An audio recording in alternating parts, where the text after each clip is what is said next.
네, 반갑습니다. 오늘은 10월 20일 금요일 아침입니다. 10월 20일 금요일 아침 베트남 선교 때문에 사전 녹화로 기도회가 내일 토요일까지 진행되는 점 여러분 양해해 주시기 바랍니다. 찬송가 429장 부르고 10월 20일 금요일 아침 기도회 시작하겠습니다. 429장입니다. 세상 모든 풍파 너를 흔들어. 429장 우리 힘차게 부르겠습니다.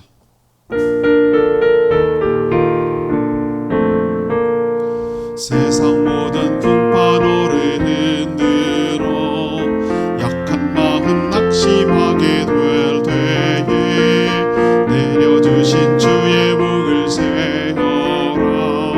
주의 크신 복을 내가 할리라. 받은 복을 세어 보아라. 크신 복을 내가 할리라.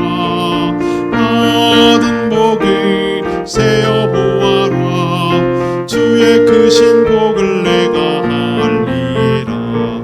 세상 근심 걱정 너를 누를 때 십자가를 등에 지고 나갈 때 주가 내게 주신 복을 세어라.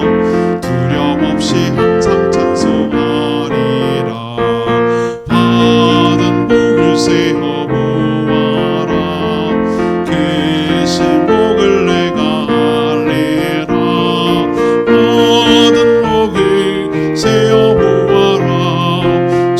크신 복을 내가 할리라. 세상 권세 너의 피 막을 때 주만 믿고 낙심하지 말아라. 천사들이 너를 보호하리니 염려 없이 앞만 보고 나가라. 받은 복을 세어 보아라. 크신 복을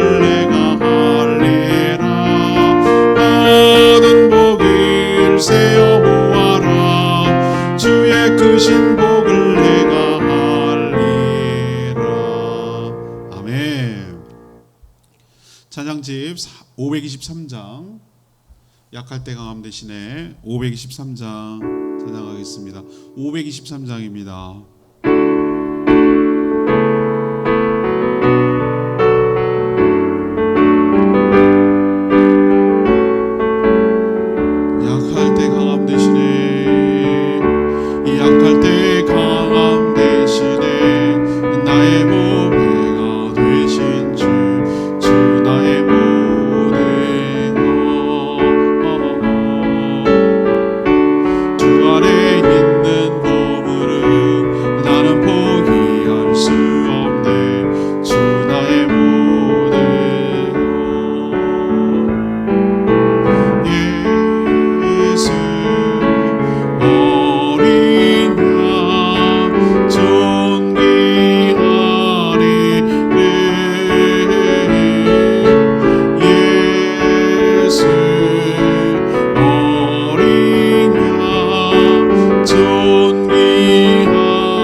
하나님 말씀 갈라디아서 3장 6절에서 14절 교독하겠습니다. 갈라디아서 3장 6절에서 14절입니다. 오늘은 10월 20일 금요일 아침입니다.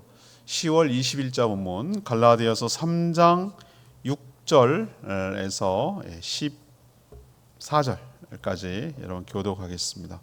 갈라디아서 3장 6절에서 14절입니다. 교독하겠습니다. 아브라함이 하나님을 믿음에 그것을 그에게 의로 정하셨다 함과 같으니라. 그런즉 믿음으로 말미암은 자들은 아브라함의 자손인 줄 알지어다. 또 하나님이 이방을 믿음으로 말미암아 의로 정하실 것을 성경이 미리 알고 먼저 아브라함에게 복음을 전하되 모든 이방인이 너로 말미암아 복을 받으리라 하였느니라. 그러므로 믿음으로 말미암은 자는 믿음이 있는 아브라함과 함께 복을 받느니라. 무릇 율법 행위에 속한 자들은 저주 아래에 있나니 기록된 바 누구든지 율법책에 기록된 대로 모든 일을 항상 행하지 아니하는 자는 저주 아래에 있는 자라 하였음이라. 또 하나님 앞에서 아무도 율법으로 말미암아 의롭게 되지 못할 것이 분명하니 이는 의인은 믿음으로 살리라 하였음이라. 율법은 믿음에서 난 것이 아니니 율법을 행하는 자는 그 가운데서 살리라 하였느니라. 그리스도께서 우리를 위하여 저주를 받은 바 되사 율법의 저주에서 우리를 속량하셨으니 기록된 바 나무에 달린 자마다 저주 아래에 있는 자라 하였음이라. 이는 그리스도 예수 안에서 아브라함의 복이 이방인에게 미치게 하고 또 우리로 하여금 믿음으로 말미암아 성령의 약속을 받게 하려 함이라. 아멘. 오늘의 키워드는 이제 믿음인데요. 믿음. 내용을 요약하면 이런 내용입니다. 하나님은 아브라함이 믿으니 뭘? 약속. 하나님이 제시한 약속, 언약을 믿으니 그것을 의의 근거, 의로움의 근거로 정하셨습니다. 하나님이 정하셨어요. 하나님이 정하시면 되는 겁니다. 하나님이 그렇게 정하셨다고요. 여기에 누구도 토를 달 수가 없어요. 하나님이 그렇게 정하셨어요. 모든 사람도 똑같이 아브라함처럼 믿으면 아브라함과 함께 아브라함이 받을 복을 똑같이 받는다는 거예요. 그 원리가 아브라함만 해당되는 게 아니라 모두 다 해당된다는 얘기입니다. 율법 아래에 있는 자는 저주를 받습니다. 아무도 율법으로 의롭게 될 수 없습니다. 율법의 목적이 의롭게 되는 게 아니기 때문에 그래요. 율법은 믿음에서 난 것이 아닙니다. 그리스도께서 대신 죽어 저주받음으로 우리를 속량하셨고 그를 믿는 자마다 의롭게 되어 성령을 선물로 받는 것이지 율법을 지켜서 의롭게 되는 건 아니었다고. 처음부터 그런 의도가 아니었음을 오늘 사도 바울이 설명하고 있는 것이죠. 오늘 질문은 이것입니다. 예수 그리스도를 믿으면 어떤 복이 임합니까? 예수 그리스도를 믿으면 어떤 축복이 우리에게 임합니까? 라는 것인데요. 첫 번째 6절에서 9절까지 일문단입니다. 아브라함의 자손이 됩니다. 아브라함의 자손. 갈라디아 지방에 스며든 유대주의자들은 창세기 17장에 나오는 그 아브라함의 할례를 근거로 하나님의 언약 백성, 하나님의 택한 백성이 되려면 아브라함처럼 할례를 받아야 된다라고 주장하면서 할례를 강요했을 겁니다. 그런데 말이죠, 여러분, 사도 바울이 할례를 갖고 얘기하니까 아브라함을 갖고 얘기하니까 아브라함으로 지금 대치기 하고 있는 거예요. 이 사도 바울이 굉장히 머리가 좋은 사람이에요. 근데 그들 유대주의자들이 놓치는 게 하나 있어요. 놓치는 게 뭐냐면은 할례도 맞아요. 근데 할례가 언제적 얘기입니까? 아브라함이 99세 이삭을 낳기 전에 하나님께서 그 약속의 아들을 주기 전에 99세 때 할례를 받게 했어요. 근데 할례를 받기 훨씬 이전에 그게 15장 창세기 15장 6절에 나오거든요. 오늘도 보면은 6절에 그런 표현이 나와요. 6절에 뭐라고 합니까? 아브라함이 하나님을 믿음에 그것을 그에게 의로 정하셨담. 요 6절의 표현이 어디서 나오냐면은 그 할례를 받는 게 17장 말고 그 앞에 15장 6절에 이 표현이 나오는 거예요. 이 표현이. 하나님은 아브라함이 자신이 제시한 하나님의 언약이죠. 하나님이 제시한 약속을 믿었어요. 그것을 수용했어요. 그대로 받아들였어요. 그리고 거기에 따라서 움직였어요. 그걸 기대했어요. 그러니까 하나님께서 그걸 보시고 믿는 것을 보시고 아브라함의 믿음을 귀하게 여기시고 그것을 의로 여기셨다. 여러분 창세기 안에 이미 복음이 다 들어있어요. 이 시작 안에 다 들어있다고요. 하나님 벌써 그런 원리를 다 얘기를 해놓으셨어요. 이 어리석은 인간들이 놓치고 있는 것 뿐이에요. 영적인 맹인이 돼가지고 놓치는 거예요. 놓치는 거. 처음부터 하나님은 믿으면 의롭게 되는 방식을 취하셨다고요. 그게 갑작스럽게 신약이 넘어와가지고 복음서에 예수님 때문에 나타나는 원리가 아니고요. 이미 아브라함, 믿음의 조상 아브라함이라고 할 수 있는 이 아브라함 때부터 벌써 믿으니 의롭다라고 여겨주시는 근거로 삼아주셨다고요. 하나님 그렇게 정하셨다고요. 하나님 틀렸습니까? 에이 그게 하나님 아닌데 여러분이 하나님보다 위입니까?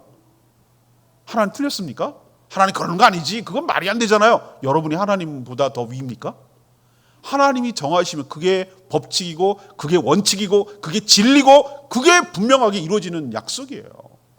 누구도 여기에 토달 수 있는 분이 없어요. 하나님이 정하는 그게 기준이에요. 하나님 그렇게 정하셨다고요. 얼마나 우리 입장에서 감사한지 몰라요. 믿으니 의롭다고 여겨주신다라고 얘기한 거예요. 예를 들면 다른 방법을 했다고. 유대인만 구원을 받는다. 뭐 헌금을 10억 해야 된다. 그렇게 정해놓으면 우리가 어떻게 할 거냐고요. 안 되잖아요. 근데 이 단순하면서도 굉장히 쉬운 믿으면 구원 얻는다.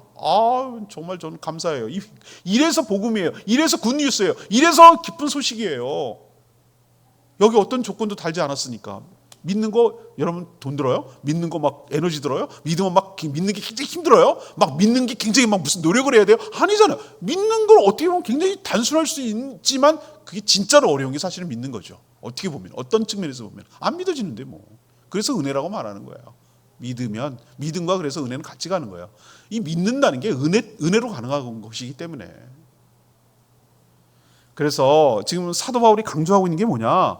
할례보다 더 이 원리, 할례보다 이 원리, 다시 말해서 믿으면 의롭게 된다. 이 원리가 더 중요하고 더 앞에 있는 일이었다. 앞에 일어난 일이다라고 지금 강조를 하는 거예요. 아브라함만 아니라 아브라함이니까 그렇죠. 그게 아니라니까요. 아브라함만 아니라 모든 성경은 항상 믿으면 그 믿음을 의로움의 근거로 여겨주시는 하나님의 은혜에 대해서 시종일관 계속해서 똑같이 말하고 있어요. 하나님은 모든 사람이 아브라함으로 말미암아 복을 받을 것이다. 이 원리를 몰랐죠. 그래서 믿음의 조상이고 복의 근원이라고 말하는 걸 이유를 몰랐죠. 이게 창세기만 문자로 보면 이해를 못해요. 이걸 유대인들은 자기가 아브라함이 혈통적으로 유대인만 구원을 받는다고 생각하는데 아니에요. 이 안에 뭐가 숨겨져 있냐면요. 이 말의 의미를 내포하는 게 뭐냐면 아브라함처럼 믿으면 의롭게 되는 그 원리가 아브라함이 복의 근원이 된다. 아브라함으로 말미암아 복의 근원이 된단 말이 복을 받는단 말이 이 말 속에 있는 거예요. 아브라함처럼 아브라함이 믿어서 의롭게 된 것처럼 아브라함처럼 똑같이 누구나 믿으면 하나님의 약속을 믿으면 의롭게 된다는 거예요. 그게 아브라함으로 말미암아 복을 받을 것이라는 약속이 그런 의미였어요. 그때 몰랐다니까요. 이 말은 아브라함처럼 누구든지 믿으면 의롭게 여겨주신 축복을 동일하게 똑같이 적용하겠다 이 말 뜻입니다. 따라서 할례가 아니라 아브라함처럼 믿으면 아브라함의 후손이 되고 아브라함에게 약속했던 모든 축복이 아브라함에게 약속하신 모든 축복이 믿으면 의롭게 된 모든 자에게 임하게 되는데 그게 바로 우리예요. 그래서 우리 어떤 의미에서 영적인 아브라함의 자손이라 할 수 있고요. 아브라함이 얼마나 많은 해줘. 땅도 주신다 했지. 천국이 땅도 있잖아요. 우리가 생각하는 땅은 아닐 수 있지만 그렇죠? 하나님의 주권과 통치가 임하죠. 복의 흐름이 되시죠. 영생을 누리죠. 하나님의 자녀가 되는 특권을 누리죠. 생각만 해도 어마어마한 약속들이 담겨 있어요. 여러분 아브라함이 받았던 축복 우리도 똑같이 받게 될 줄 믿습니다.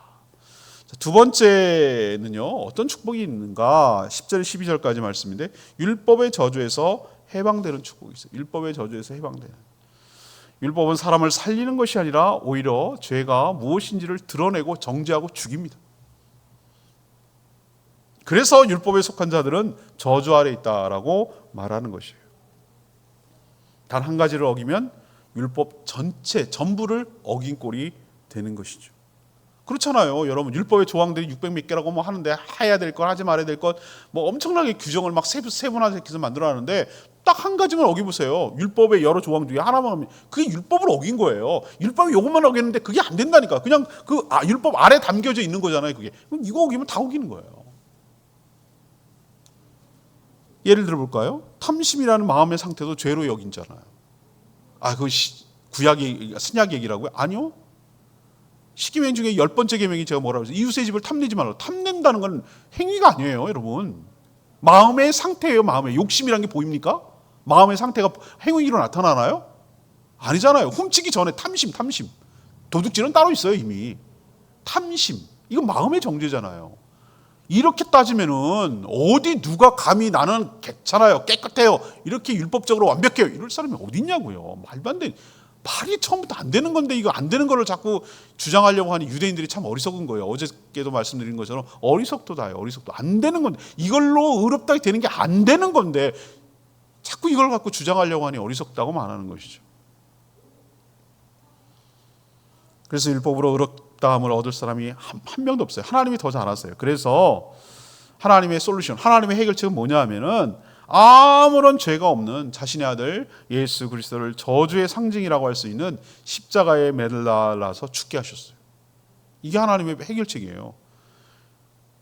신명기 21장 23절에 뭐라고 표현된 줄 아세요? 이거 구약에 그대로 인용했는데, 나무에 달린 자는 자마다 하나님의 저주를 받은 자라고 그랬어요. 그래서 유대인들이 예수 그리스도를 메시아로 인정하지 않은 거예요. 근데 역설적으로 그래서 메시아인 거예요. 여러분, 제가 무슨 뜻인지 말인지 이해하시겠어요?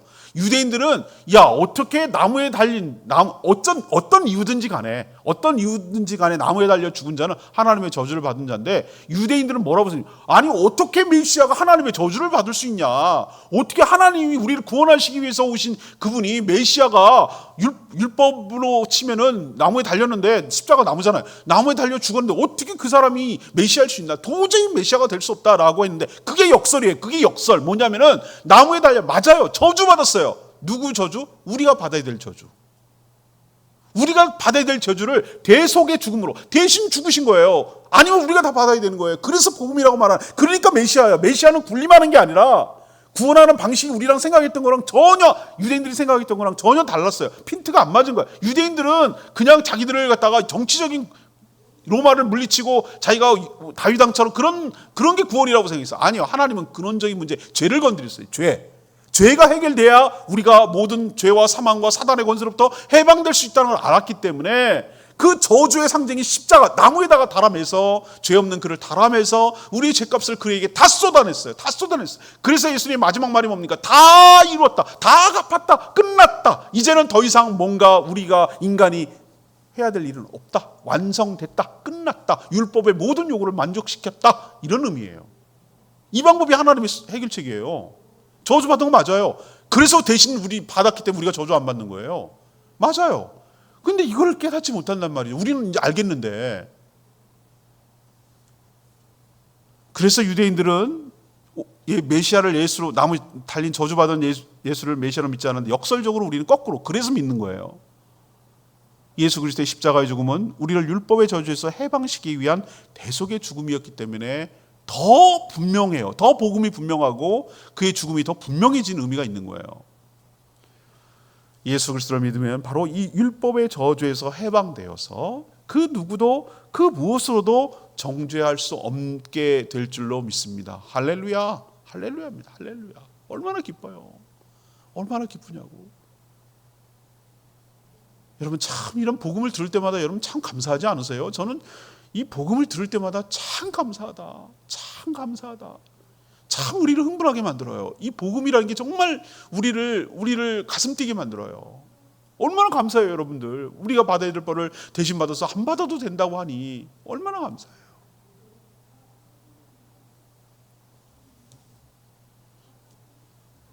예수 믿으면 좋은 거 뭐냐고요?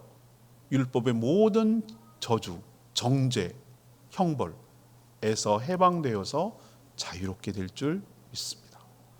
자, 세 번째, 그러면 예수 믿으면 뭐가 좋은데요? 무슨 복이 있는데요? 13, 14절 말씀이에요. 성령을 선물로 받게 됩니다. 성령을 선물로 받게 됩니다. 예수 그리스도께서 저주의 상징인 십자가에 달려 죽으신 것은 율법의 저주에서 우리를 해방시켜 자유를 주시기 위한 것이었어요. 이것을 속량, 노예 시장에서 돈을 값주고 사서 노예를 사가지고 내 종으로 삼는 것이 아니라, 이제 너는 자유야. 네 자유껏 마음대로 살아도 돼. 누구를 주인으로 섬길 필요 없어. 이제는 너가 자유야 라고 말하는 거랑 똑같아요. 이것만으로도 너무 감사한데 그러나 그 뒤에 더 중요한 축복을 주셨어요. 죄와 사망, 사단의 권세에서 해방시켜 놓은 것이 구원의 전부가 아니에요. 그 다음에 그런 자유를 누리며 살도록 그 자유를 안전하게 살아갈 수 있도록 안전장치가 필요한데, 그것이 바로 성령을 우리에게 주신 것이 아니에요. 성령을 주신 것이 바로 그거예요. 후속 조치예요. 그래서 이것은 즉흥적으로 된 것이 아니고 하나님의 오랜 약속이었어요. 이미 신약이 적용되기 전에 구약에 여러 에스겔이나 에레미야 선지자를 통해서 우리 마음 가운데 마음의 할례, 다시 말해서 성령을 주시겠다는 걸 이해를 못하니까 구약 시대 사람들에게 그래서 마음의 할례라는 표현을 썼는데, 그게 바로 우리 안에 흔적을 남기는 건데 예수의 영이 우리 안에 들어오도록 하는 방법을 취한 거예요. 그래서 모든 믿는 자에게 하나님의 성령을 선물로 주십니다. 성령을 받은 것이 바로 구원의 증표이고 또 동시에 증거이기도 합니다. 자, 성령은 율법을 잘 지켜서 받습니까? 아니죠. 그 반대죠. 믿으면 받는 거예요. 그래서 예수 믿으면 뭐가 좋냐고요? 여러 좋은 게 많죠. 이런 횡재가 없죠. 이런 축복이 없죠. 여러 가지 있지만 세 번째 오늘 이야기하고 있는 것은 성령을 선물로 아시겠어요? 이거는 그냥 받아내는 게 아니에요. 성령을, 하나님 약속하신 성령을 선물로 주시는 축복이 우리에게 오게 될 줄 믿습니다. 이게 축복이에요. 오늘 레마 말씀이 14절 말씀입니다. 14절 말씀. 이는 그리스도 예수 안에서 아브라함이 복이 이방인에게 미치게 하고 또 우리로 하여금 믿음으로 말미암아 성령의 약속을 받게 하려 함이라. 예수 그리스도께서 십자가를 통해서 이루신 일들은 정말 어마어마하게 우리가 생각하는 것 그 이상으로 엄청나게 깊고 많습니다. 넓습니다. 죄 없는 그분이 우리를 대신하여 정죄를 받고 십자가의 대속의 죽음을 죽으심으로 우리를 속량하셨어요. 율법의 저주에서 해방시켰고 예수 그리스도께서 가지고 계신 의로움을 우리에게 덧입혀 주셨어요. 이제는 우리가 더 이상 죄와 사망, 정죄와 저주도 없는 삶을 살게 됐어요. 하나님이 아브라함에게 약속했던 축복을 다 받아 누릴 수 있도록 은혜를 주셨어요. 유대인만 아니에요. 믿는 모든 자, 이방인인 우리들에게까지 동일한 은혜를 베풀어 주시는 줄 믿습니다. 이런 축복이 세상에 어딨냐고요. 예수 믿으면 진짜 횡재한 거예요. 최고로 인생 복 받은 거예요. 여러분 이런 축복을 받고 누리고 있음을 기억하시고 이 복을 계속 누리며 사시도록 성령 충만한 삶을 사시기를 축복합니다. 오늘 말씀 붙들고 기도하기 전에 찬양집 523장 부르고 기도하겠습니다. 찬양집 523장입니다. 약갈대 강함 대신에 부르겠습니다. 찬양집 523장입니다.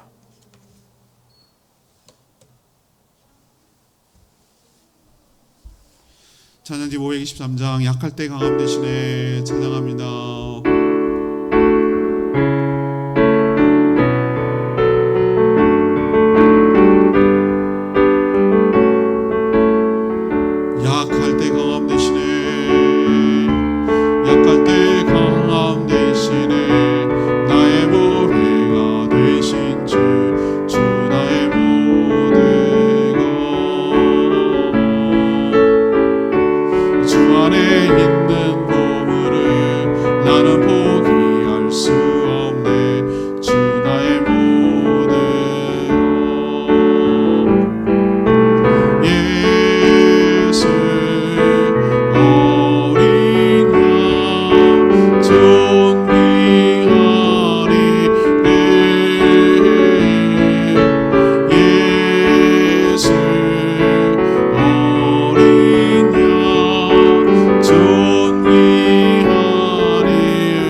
이루어졌습니다 이렇게 말하고 있어요. 이런 뭐 세상적인 좀 표현에 의해서 천막일 수 있지만 최고로 축복받은 거예요. 예수님 믿으면 복이 어마어마해요.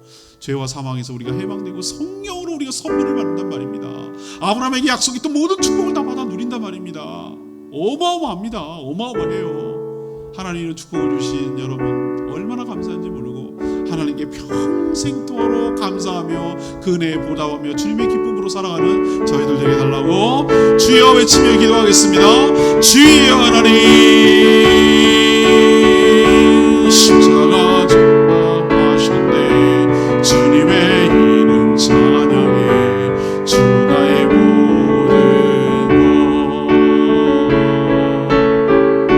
것 쓰러진 나를 세우고 나의 빈잔을 채우네 주 나의 모든 것 예수 어린 양 존귀하리를 예수 어린 양